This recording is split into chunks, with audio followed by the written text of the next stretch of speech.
Toward the end of World War II, global financiers and politicians met in Bretton Woods, New Hampshire. The IMF, International Monetary Fund, and the World Bank were established during this meeting with the goal of stabilizing exchange rates of national currencies and facilitating international trade. At that time, national currencies were valued according to the gold exchange standard. This is different than the gold standard, where currencies are backed by gold. The gold exchange standard valued a currency based on how much gold they could buy on the open market. Many of these currencies were not backed by gold. This was simply supply and demand, and the bankers and politicians hated it because they couldn't manipulate it. With the Bretton Woods Agreement, they eliminated the gold exchange standard and replaced it with the dollar standard. The world would now peg their currencies to the dollar, and the United States would peg their currency to gold at $35 an ounce. The U.S. government had 2/3 of the world's gold, yet it was illegal for U.S. citizens to own gold. During the 50s and 60s, the U.S. government was running large trade deficits to pay for the Korean War, the Great Society programs, and the Vietnam War. Dollars were becoming very abundant in comparison to gold.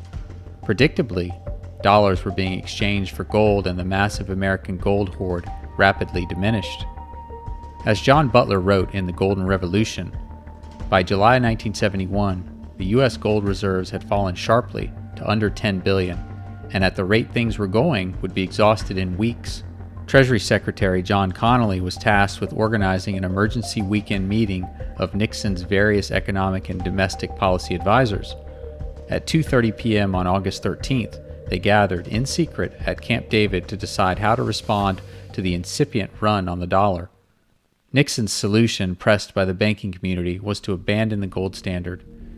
I have directed Secretary Connally to suspend temporarily the convertibility of the dollar into gold or other reserve assets, except in amounts and conditions determined to be in the interest of monetary stability and in the best interest of the United States.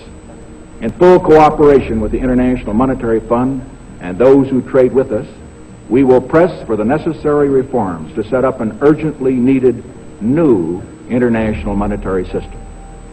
Stability and equal treatment is in everybody's best interest. I am determined that the American dollar must never again be a hostage in the hands of international speculators. Temporarily, to Nixon and the bankers pulling the strings, actually meant forever. The U.S. government could now fund outlandish budgets without restraint, and the bankers would be there to siphon off the profits. There was only one problem. What if people lost faith in the value of the dollar and paper money? If that happened, there would be bank runs and a rush to dump worthless dollars for real tangible things. The bankers and the U.S. government wanted inflation, just not so much that people lost confidence in the money itself. In fact, the stated goal of the Federal Reserve is 2% inflation. It sounds so small, so benign, but 2% inflation results in a 50% devaluation of the dollar in 36 years. Put another way, every 36 years they've stolen half of every dollar in existence. That's in addition to direct taxation. Without gold backing, what would provide demand and therefore value to those infinite dollars being spread domestically and abroad?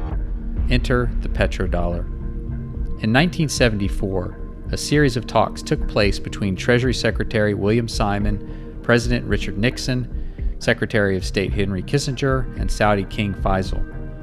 In my research, I could not find out if all the players listed above met together at the same time, only that those 4 people were involved. I believe there were others, but I did not find evidence of that. The purpose of the meetings were to convince King Faisal to sell Saudi Arabia's massive stockpile of oil only in dollars, and then to consider recirculating his dollar profits into U.S. Treasury securities. In return, the United States government offered military protection for Saudi Arabia's oil fields, weapons for their own military, and perhaps most important, protection from Israel. The Saudi royal family accepted the deal. With the Saudis on board, the other oil-producing nations wanted in. A year later, all the oil-producing nations of OPEC had agreed to price their oil in dollars and hold their surplus oil proceeds in U.S. government debt securities in exchange for U.S. military protection and weapons. Nixon, Kissinger, and Simon had replaced the demand for dollars from the failed Bretton Woods arrangement with the petrodollar system. The artificial demand for dollars soared due to the increasing demand for oil around the world. The petrodollar system would bring tremendous wealth to the United States, a system that must remain in place at all costs. In recent years, the petrodollar system is waning and cracking. A few oil producers have broken ranks, forcing the U.S. military to play whack-a-mole to maintain the status quo, but each war weakens the power and control of the U.S. It is only a matter of time before the petrodollar system is abandoned. Without oil to bolster the value of the dollar, Americans will pay more for things and have a lower standard of living.